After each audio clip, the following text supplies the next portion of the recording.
There is a specific kind of person you have probably met. The one who never makes things harder, who absorbs tension so the room stays calm, who says it's fine when it isn't, and carries the weight of every relationship quietly.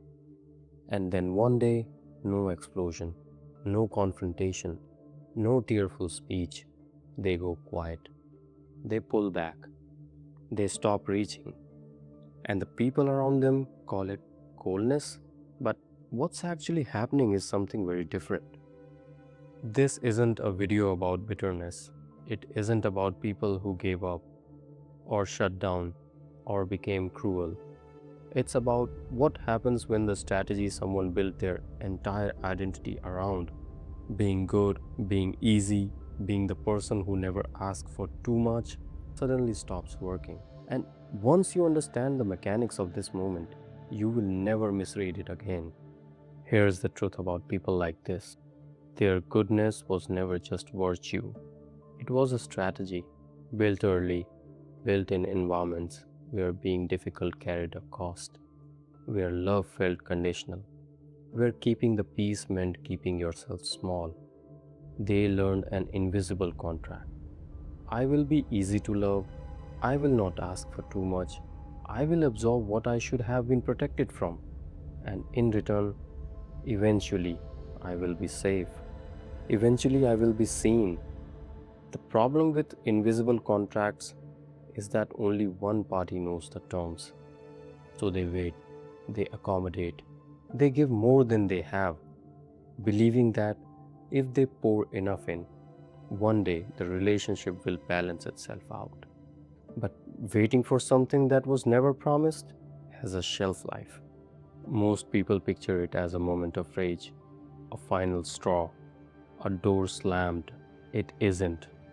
It's arithmetic, silent, undramatic arithmetic. The brain keeps score, not in words, but in the body, in the gut, in the part of you that notices patterns before you do. And eventually it reaches a conclusion. The cost has exceeded what this can ever return.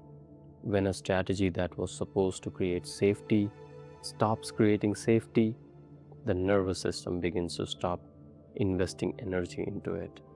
Not out of weakness, not out of defeat, out of recognition. This is the part that makes it feel permanent.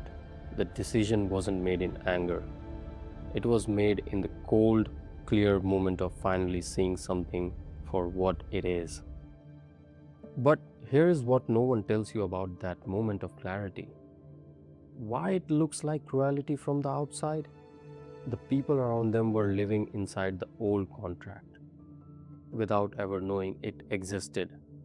When it's withdrawn without warning, without explanation, without a speech, it feels like aggression, like abandonment, like something suddenly being taken away.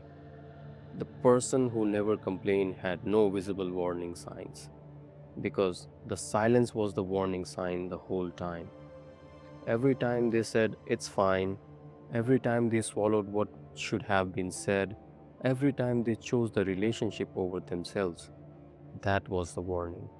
No one heard it because it never made any sound.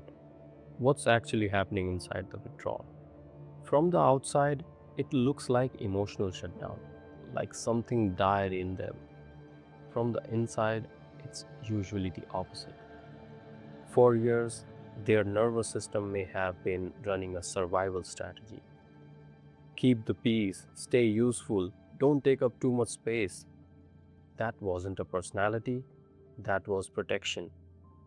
And when that strategy stops running automatically, it doesn't feel like freedom. Not at first. It feels like standing in a room you have been cleaning your whole life and realizing for the first time you don't live there. The coldness other people feel isn't cruelty, it's the absence of labor that was never recognized as labor. But here's the part most people skip, because it's easier to call this freedom. The cost they pay for it. It isn't, not immediately, The person who stops living this way carries grief, deep, specific grief, for the version of themselves that believed being soft enough, patient enough, good enough would one day be returned. Sometimes that grief becomes rage, sometimes silence, sometimes a strange, flat peace that unnerves everyone, including them, and they begin losing relationships. Not because they became someone bad, but because those relationships required their self erasure to function. When the self returns, when it takes up space again, the relationship has no architecture for it. That loss is real, and it hurts in a way that rarely gets named, because from the outside, they are the one who changed. So, what is this moment really? It is not a dark night of the soul, it is not a breakdown, it is not someone becoming cold or closed or broken. It is the self finally enforcing a boundary. After years of quiet negotiation, the other side never knew was happening. The person who stops being good like this does not become bad. They become boundaried. And to anyone who depended on their boundarylessness, that can feel like the same thing. Some relationships survive this moment, some don't. But the ones that do, they often become the first relationships that feel real.